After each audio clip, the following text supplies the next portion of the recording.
اعوذ باللہ من الشیطان الرجیم، بسم اللہ الرحمن الرحیم۔ MS نیوز HD5 کی ناظرین السلام علیکم۔ امید ہے کہ آپ لوگ سب خیریت سے ہوں گے۔ آج کا جو ہمارا مین ٹاپک ہے وہ ہے اسد کیسر نے عمران خان صاحب کا حکم ماننے سے کیوں انکار کیا اور عمران خان کی رہائی کے لیے کیا کیا، اور عمران خان کی رہائی میں رکاوٹ یہ شخص کیسے ہے، اس کی تفصیلات آپ لوگوں کے ساتھ شیئر کریں گے۔ جیسے کہ آپ جانتے ہیں کہ عمران خان صاحب نے 3 حکم دیے تھے۔ ایک حکم دیا تھا کہ فائنل کال کو احتجاج کے لیے، لیکن یہ شخص غائب تھا، نہ اس شخص نے احتجاج کے لیے کوئی کام کیا۔ اسد کیسر عمران خان کی رہائی میں رکاوٹ اس لیے ہے کہ یہ نہیں چاہتا کہ عمران خان باہر آ جائیں اور جو ہم مزے لوٹ رہے ہیں وہ نہ لوٹیں، اور قومی اسمبلی میں بیٹھ کر جو عیش و عشرت کر رہے ہیں وہ ہم سے چھین نہ جائے۔ اس لیے خان صاحب کو جیل میں رکھنا ان کا اہم مقصد ہے۔ پاکستان قوم نے ان کو اس لیے ووٹ نہیں دیے کہ یہ لوگ جا کر اپنا قومی اسمبلی میں امرات لیں اور وہاں مزے کریں، وہاں تقریریں کریں۔ وہاں 2-3 تقریریں کرنے سے کچھ نہیں، اصل عمل یہ ہے کہ عمران خان صاحب کی رہائی کا عمل دینا چاہیے تھا قیادت کو، لیکن افسوس یہ لوگ اسٹیبلشمنٹ اور نون لیگ کے پالتو بنے ہوئے، نہ ان لوگوں نے عمران خان صاحب کی رہائی کے لیے کچھ کام کیا ہے۔ اسد کیسر کو عمران خان صاحب نے کہا کہ آپ اپوزیشن الائنس بنائے جو عید کے بعد بڑی تاریخ بنے، لیکن افسوس آج عید گزر گئی اور عید کے بعد کوئی ایسا عمل سامنے نہیں آیا جس سے یہ لگے کہ عید کے بعد تاریخ شروع ہو۔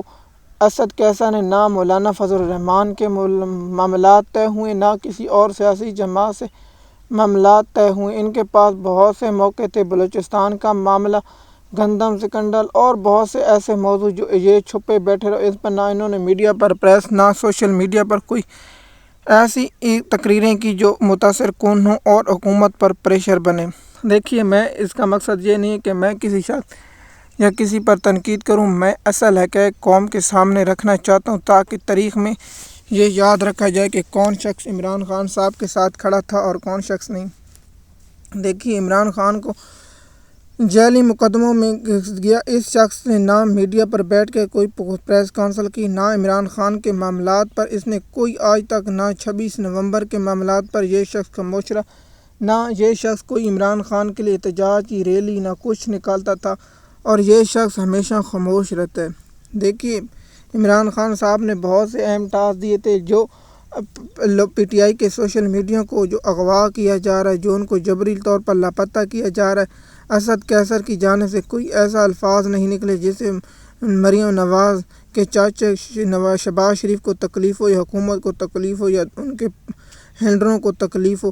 صرف یہ چاہتے ہیں کہ جو عمران خان صاحب کو نہ نکالا جائے اور عمران خان صاحب کی جو سوشل میڈیا پاور ہے اسے کچلا دیا جائے، یہ اس کا ساتھ دے رہا ہے۔ اس لیے ہم آپ لوگوں کو انفارمیشن دیتے ہیں۔ یہ شخص نہ عمران خان صاحب کی رہائی کے لیے کوئی اہم کردار ادا کر رہا ہے، نہ عمران خان صاحب کی رہائی کے لیے ان شخص نے نہ کوئی خاص توجہ دی ہے۔ آپ کو معلوم ہوگا جب اسلام آباد ہائی کورٹ میں نیب نے اعترافی جرم کیا تھا، وہ بہت بڑا جرم تھا۔ اس پر اسد کیسر کو چاہیے تھا پارلیمنٹ پر تقریر 2-3 گھنٹے اس پر تقریر کرتا، لیکن افسوس ہے اس موضوع کو PTI نے ایسے پیٹ ڈالا، اور عمران خان کو القاعدہ ٹرسٹ کیس میں جعلی جو اب پیسے حکومت اس پر یونیورسٹی بنا، اس پر بھی یہ شخص خاموش رہا۔ اور دوسرا، عمران خان کے لیے نہ اس نے رہائی کے لیے پریس کانفرنس کی، نہ عمران خان میں جو جیل میں ظلم و ستم ہو رہا ہے اس شخص نے نہ کوئی اہم پریس کانفرنس کی، نہ پارلیمنٹ میں اس میں خطاب کیا، نہ ان لوگوں نے کچھ کیا۔